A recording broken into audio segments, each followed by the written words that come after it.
And so after much delay, our review of the Harry Potter franchise continues today with Harry Potter and the Prisoner of Azkaban.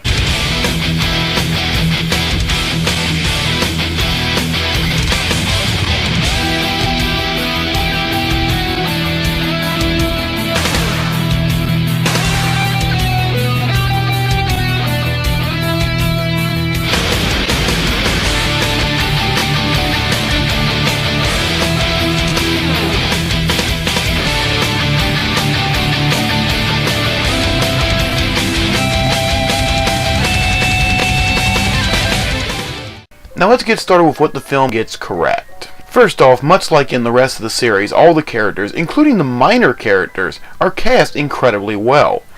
Even the children are very good actors, and that's incredibly rare in any picture.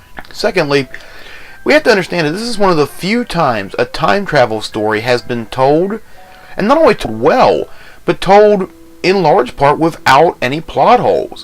When you go back and watch the movie a second time, you can't really see anywhere where they goofed up. And in at least 90% of time travel stories, that's a thing.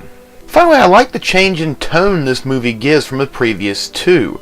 Rather than being a specific problem in relation to the school or to Harry himself, it's a problem going on in the world and how it affects the school.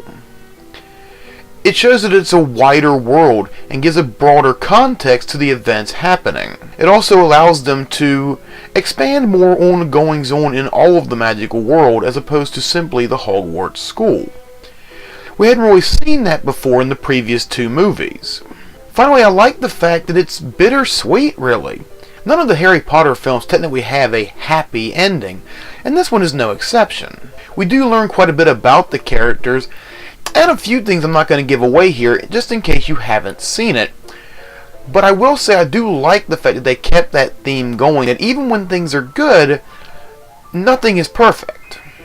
That said, let's take a look at some things they maybe didn't do as well. And to be blunt, I can't really think of any.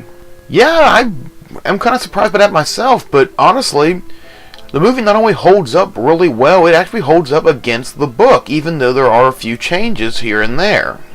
So overall, while this is going to be a shorter video, I don't feel like there's a whole lot more to add.